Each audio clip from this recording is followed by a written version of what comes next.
You got the call, you have to be induced. Here are 5 things that I wish someone would have told me the first time I was getting induced, plus a bonus one, so stay till the end. Number 1, make sure you eat before going to the hospital.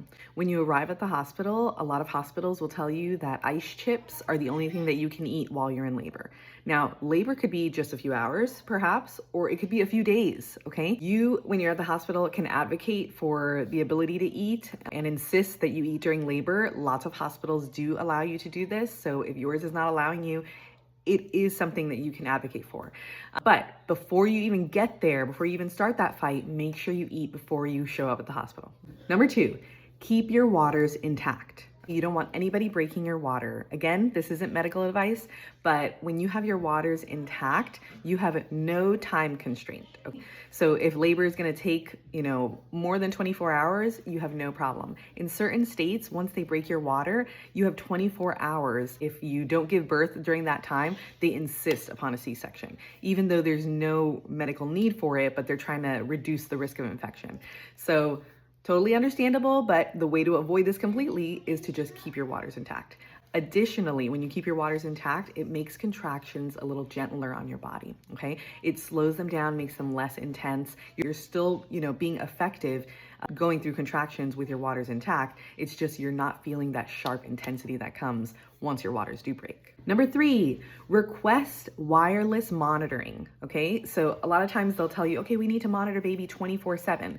That's not necessary. They don't need to do that. Unless your baby is in distress or there's some other exceptional reason, the average mom doesn't need to be monitored 24/7. So you can request, a lot of hospitals now, they'll have wireless monitoring, or if they don't have that option, they can monitor you for a little bit and then let you go free. The reason for this is so that you can walk around and do different exercises or movements during labor to make things move quicker.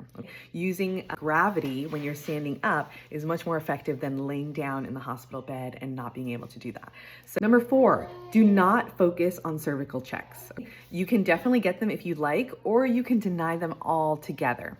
They do not need to check you. It doesn't give a super accurate indication of where you are in your stages of labor. You can be at 3 centimeters and then an hour later be at 8 centimeters. So it doesn't matter. Sometimes it's more discouraging the more that they check you and you're not where you're supposed to be. Number 5, they'll probably be putting you on a low dose of Pitocin. Once you're on the low dose, they'll want to bump it up. My advice, keep it low. Ask them to keep it at the level that you feel comfortable with. If you feel comfortable and want to move it up, then you request that. Keep it at the level that you are most comfortable with. If you want it low and slow, keep it low and slow. If you want it faster and more intense, make it faster and more intense. Whatever you want it to be, you can advocate and say, hey, I'd like it to be at this level. Okay, here's the bonus.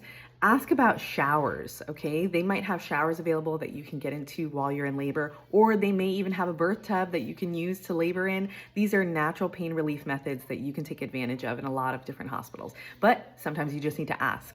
I know what it's like to get that call for induction. I've had it twice, and I followed these tips, and my second time around, I had a beautiful natural birth, and it was actually a really nice experience in the hospital. So don't get discouraged, don't give up. You can do it, and follow these tips. And if you want more information on birthing tips or even wisdom for mothering, go ahead and follow my page, and I'll see you tomorrow.